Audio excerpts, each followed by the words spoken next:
Good evening my प्रिय छात्र एवं छात्राओं। बेटा, बोर्ड परीक्षा की तैयारी का आज हम लोग का ये पहला दिन है, या आप ये बोल सकते हो पहला लेक्चर है।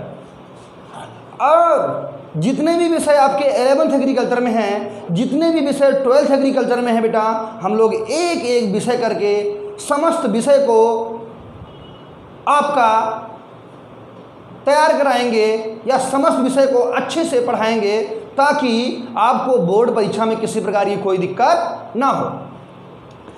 अभी बेटा हम लोग ज़्यादा फोकस करेंगे 12th एग्रीकल्चर के, जो इस बार बच्चों को बोर्ड की परीक्षा देनी है, खासकर जो बच्चे इस बार 12th एग्रीकल्चर में हैं। ठीक, ध्यान देने वाली बात है बेटा, हम लोग बोर्ड परीक्षा के साथ ही साथ हम लोग यूपी कैडेट परीक्षा को भी तैयारी करते चलेंगे। इसका मतलब आप बोर्ड परीक्षा की तैयारी करोगे, साथ ही साथ आपकी यूपी कैडेट की भी तैयारी होती रहेगी।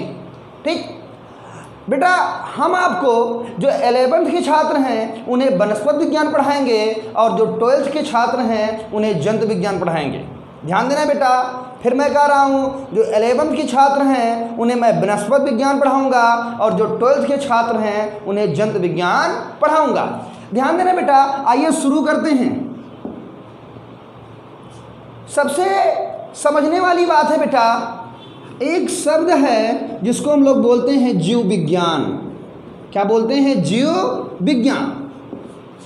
ध्यान से समझना बेटा, जीव विज्ञान ऐसा विज्ञान जिसमें क्या हो? जान हो, जिसके अंदर क्या हो? जान हो, जिसके अंदर आत्मा पाई जाए या जो लिविंग हो, उसको हम लोग क्या बोलेंगे? जीव विज्ञान।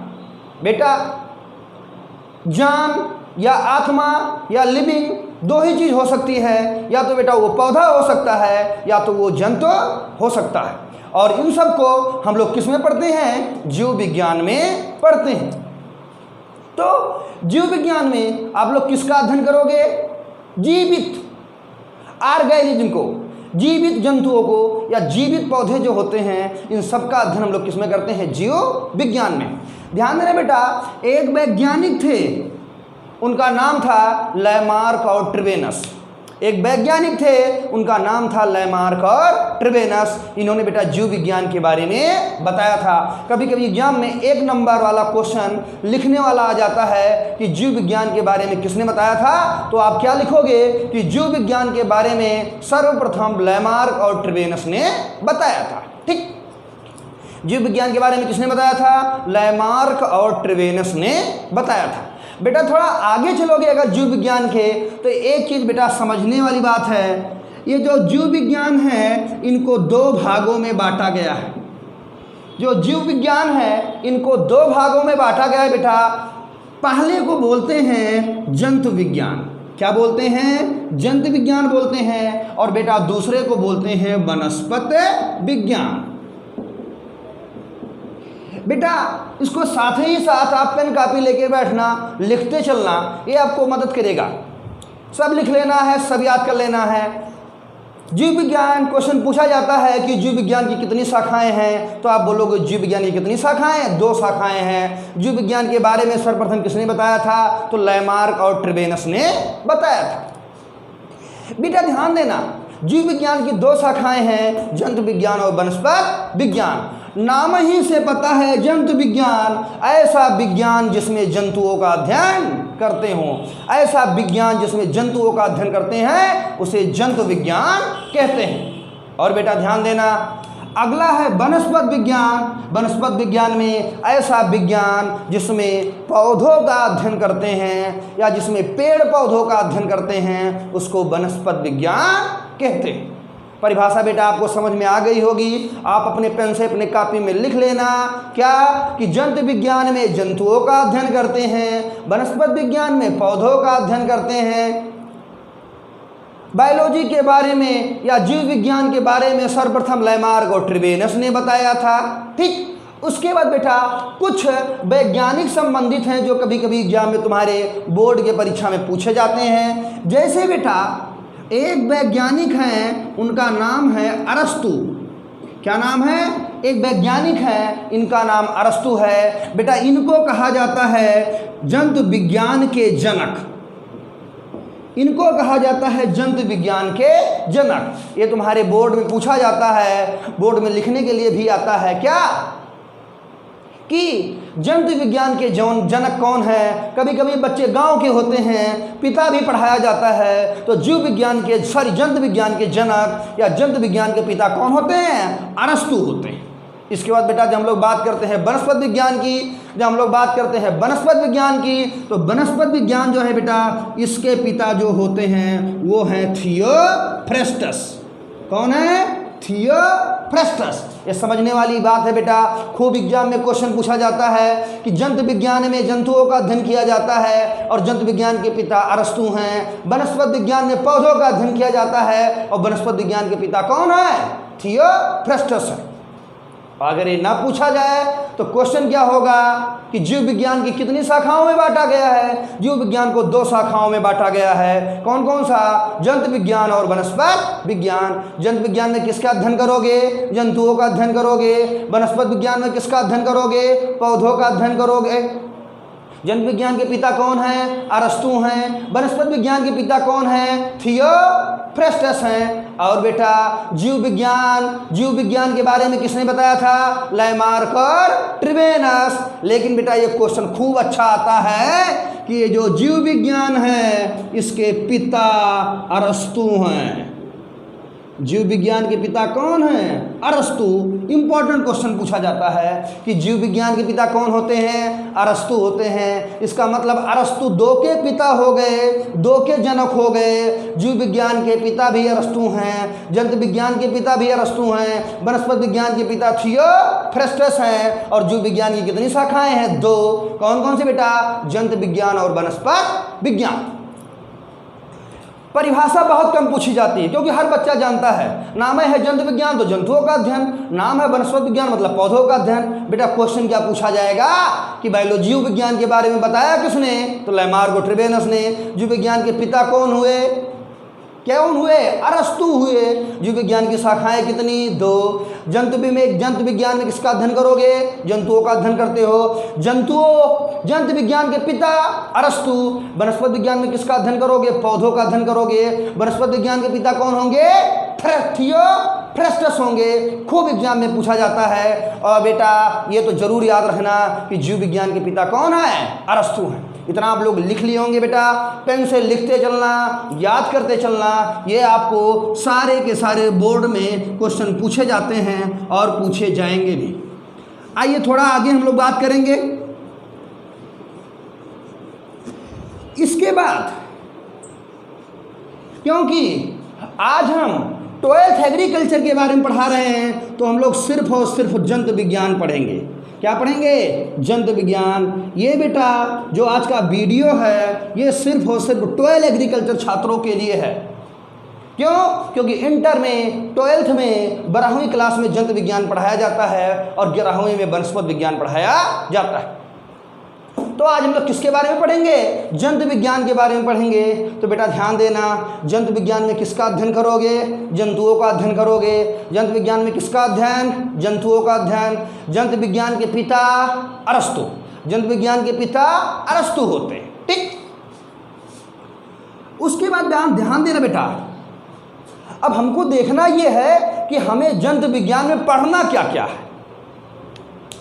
जब तक आपको पता ना हो कि आपकी मंजिल क्या है तब तक आप मेहनत नहीं कर सकते। आपको अभी पता चल जाए कि मेरा बोर्ड की परीक्षा 20 फरवरी से है तो आप उसी अनुसार तैयारी करना शुरू कर दोगे। लेकिन अगर किसी चीज़ की आपको डेट नहीं पता है बेटा तो हम लोग तैयारी भी नहीं करते, लापरवाही करते हैं। ठीक इसी प्रकार आज हम आपको जंतु विज्ञान में ये बताएंगे कि आपको पढ़ना क्या है जो आपके कोर्स में है। जंतु विज्ञान में जो पहला टॉपिक आपको पढ़ना है बेटा, जो तुम्हारी किताब में लिखा है वो बेटा है कोशिका। क्या है? कोशिका। इंपॉर्टेंट टॉपिक है कोशिका। ये बेटा पौधे जंतु लगभग दोनों में पाया जाता है। कोशिका लगभग पौधे जंतु दोनों में पाया जाता है। ठीक। उसके बाद बेटा दूसरा टॉपिक जो तुम्हारी किताब में है बेटा वो है जंतु का वर्गीकरण। किसका वर्गीकरण? जंतु का वर्गीकरण। ध्यान से समझना, आपको जंतु विज्ञान में क्या क्या पढ़ना है।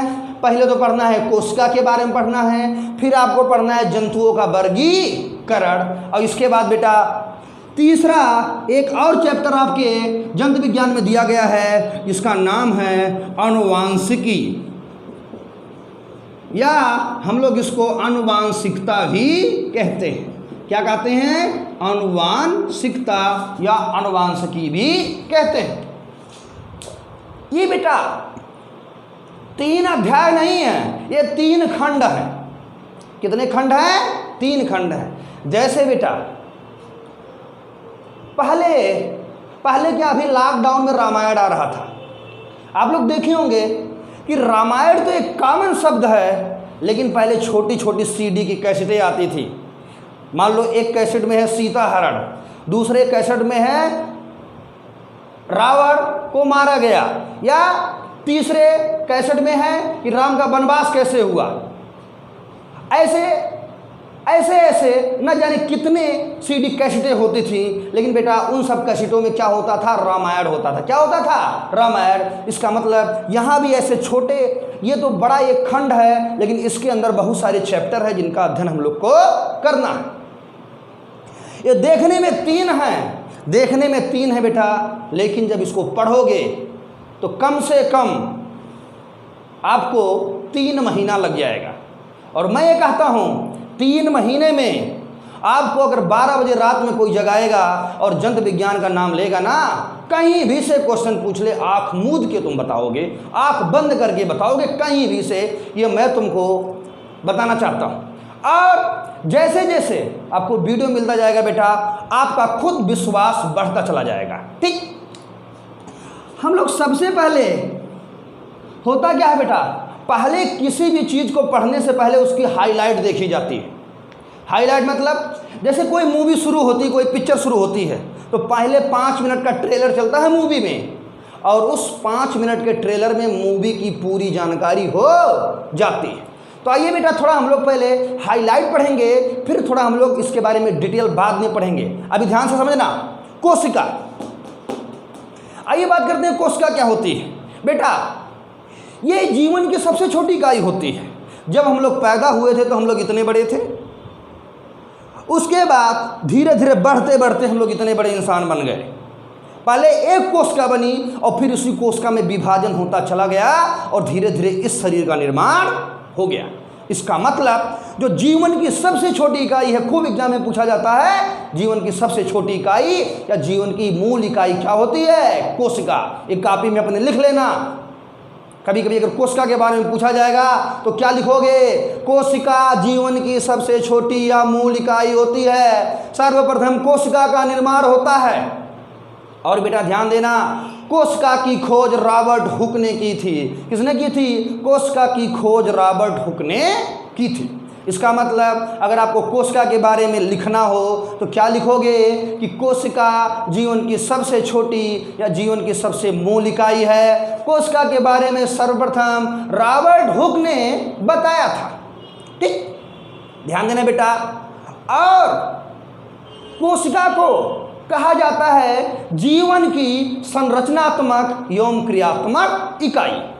ये भी क्वेश्चन पूछा जाता है कि जीवन की संरचनात्मक एवं क्रियात्मक इकाई किसे कहते हैं? कोशिका को कहते हैं या सेल को कहते हैं। अब आपको कोशिका के बारे में लिखना है तो क्या लिखोगे? सर्वप्रथम कोशिका का निर्माण होता है। कोशिका की खोज रॉबर्ट हुक ने की थी। कोशिका जीवन की सबसे छोटी या मूल इकाई होती है। कोशिका को क्या बोलते हैं? जीवन की संरचनात्मक एवं क्रियात्मक इकाई भी बोलते हैं। किसको?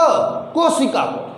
आगे बात मेरी बेटा समझ में, कोशिका को किसने खोजा? रॉबर्ट हुक ने खोजा। ये सबसे जीवन की सबसे छोटी या मूल इकाई होती है। कोशिका जीवन की संरचनात्मक एवं क्रियात्मक इकाई होती है। और सर्वप्रथम किसी भी इंसान या पौधे की उत्पत्ति एक सिंगल कोशिका से होती है। और बेटा जब यही कोशिका बहुत सारी कोशिका का जब समूह हो जाता है या जब कोशिका एक से अधिक हो जाती हैं तो वो ऊतक का निर्माण करती हैं। इसका मतलब हम लोग पैदा हुए थे तो मात्र एक सिंगल कोशिका से, हम लोग के निर्माण एक सिंगल कोशिका से हुई होगी। ठीक, इसके बाद बेटा जब बात कोशिका की हम लोग करते हैं तो कोशिका में कोश का सिद्धांत आता है। क्या आता है? कोश का सिद्धांत आता है। को पूछा जाता है एग्जाम में, लिखने के लिए आता है कि बताइए क्या होता है कोश का सिद्धांत, विस्तृत में इसका वर्णन करिए। क्वेश्चन पूछा जाता है क्या होता है कोश का सिद्धांत, विस्तृत में कोश का सिद्धांत का वर्णन कीजिए। बेटा क्वेश्चन पूछा जाता है क्या होता है कोश का सिद्धांत और कोश का सिद्धांत का विस्तृत में वर्णन कीजिए। ध्यान देना बेटा, सबसे पहले तो आप ये बताओगे कि कोश का सिद्धांत के बारे में सर्वप्रथम, कोश का सिद्धांत के बारे में सर्वप्रथम स्लाइडन और स्वान ने बताया था। किसने बताया था? स्लाइडन और स्वान ने। कोश का सिद्धांत के बारे में सर्वप्रथम स्लाइडन और स्वान ने बताया था। लेकिन हुआ क्या? जो इनका कोश का सिद्धांत था ये फेल हो गया, अमान्य हो गया, नहीं माना गया। क्यों नहीं माना गया? क्योंकि ये अपने कोश का सिद्धांत में नहीं बता पाए कि नई कोशिका बनती कैसे है। समझना मेरी बात बेटा, कोश का सिद्धांत तो स्लाइडन और स्वान ने दे दिया, कोश का सिद्धांत तो स्लाइडन और स्वान ने दे दिया, लेकिन उन्होंने नहीं बता पाया कि कोशिका का निर्माण होता कैसे। और बेटा इनका कोश का सिद्धांत फेल हो गया या अमान्य हो गया। और बेटा कोश का सिद्धांत के बारे में, कोश का सिद्धांत के बारे में रुडोल्फ बर्चो ने बताया था। रुडोल्फ बर्चो ने बताया था और क्या बोला? किसी भी कोशिका की उत्पत्ति उसके पूर्वज वाले कोशिका से होती है। रुडोल्फ बर्चो ने क्या बताया कि किसी भी कोशिका की उत्पत्ति उसके पूर्वज वाले कोशिका से होती है। बिल्कुल सही इन्होंने बताया कि इन्होंने क्या बोला कि किसी भी कोशिका की उत्पत्ति उसके पूर्वज वाले कोशिका से होती है। इसका मतलब बेटा ये हुआ कि जैसे हम अपने पिताजी से पैदा हुए, हमारे पिताजी अपने पिताजी से हुए होंगे, उनके पिताजी से हुए होंगे, तो कहीं ना कहीं हम लोग पैदा तो अपने पूर्वज से ही हुए हैं ना। और यही बेटा बात स्लाइडन और स्वान बता नहीं पाए थे और उनका कोश का सिद्धांत अमान्य हो गया। और रुडोल्फ बर्चो ने क्या किया?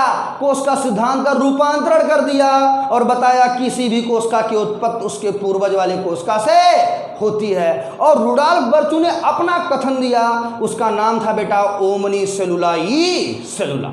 उसका कथन था ओमनी सेलुलाई सेलुला।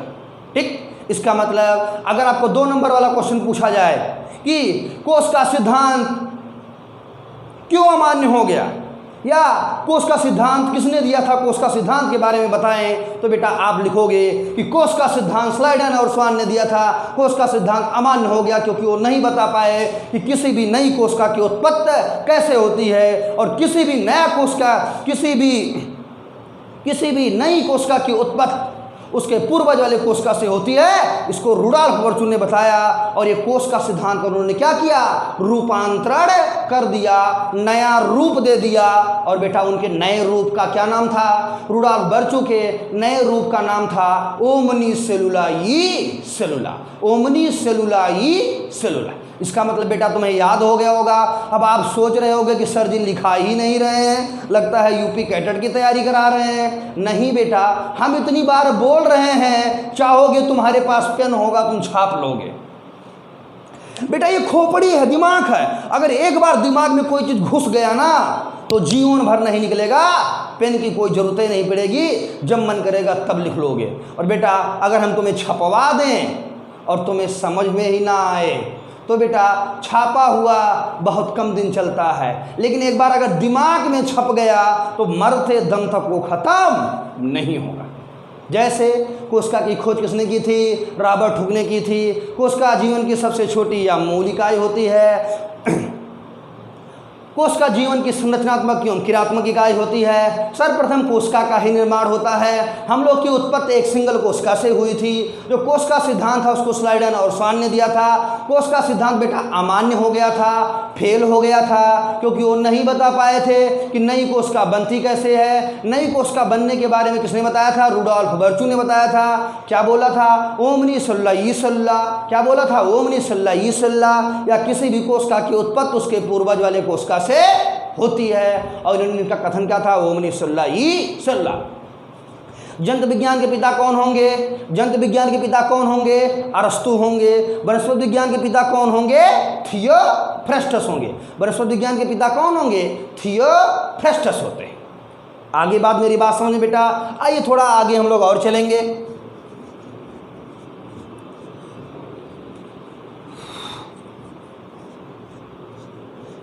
एक बेटा खूब कॉमन पूछा जाता है, कभी कभी यूपी बोर्ड में जो एग्जामिनर आते हैं प्रैक्टिकल लेने, यूपी बोर्ड में जो एग्जामिनर आते हैं प्रैक्टिकल लेने, वो खूब क्वेश्चन पूछते हैं कि बेटा क्या अंतर होता है पौधों और जंतु में।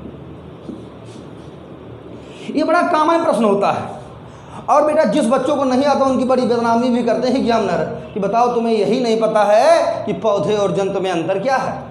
हाँ बेटा ध्यान देना, पौधे और जंतु में अंतर हम लोग समझेंगे। पहली खास बात बेटा, जो पौधे होते हैं उनमें कोशिका भित्त पाई जाती है। ये खूब एग्जाम में पूछा गया है, खूब एग्जाम में पूछा जाता है कि कोशिका भित्त किस में पाई जाती है, पौधों में पाई जाती है। एग्जाम में आया हुआ प्रश्न है, बोर्ड में खूब पूछा जाता है।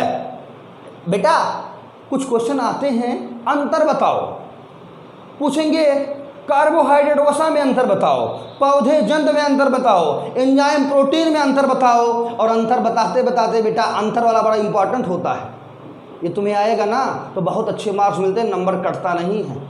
और मैं ये कहता हूँ कोई भी एग्जामिनर आए इसे तुम बता दोगे तुमको पूरा का पूरा 30 में 30 नंबर देखे जाएगा। 50 नंबर का प्रैक्टिकल होता है तुम्हारा, 50 नंबर का प्रैक्टिकल होता है हमें कहते हैं। लेकिन याद रखना जो एग्जामिनर होगा बेटा अगर बताओगे तो निश्चित रूप से तुम्हारा एक भी नंबर वो काटेगा नहीं। क्यों? क्योंकि जो वो पूछना चाह रहा था तुम उसे बता दिए। ठीक, ध्यान देना बेटा, समझना। जो पौधे होते हैं इनमें कोशिका भित्त पाई जाती है और जो बेटा जंतु होते हैं इनमें कोशिका भित्त नहीं पाई जाती। पहला अंतर खूब सुंदर अपने कॉपी में लिखना, एक तरफ पौधा एक तरफ जंतु, हेडिंग डालना पौधे और जंतु के बीच अंतर।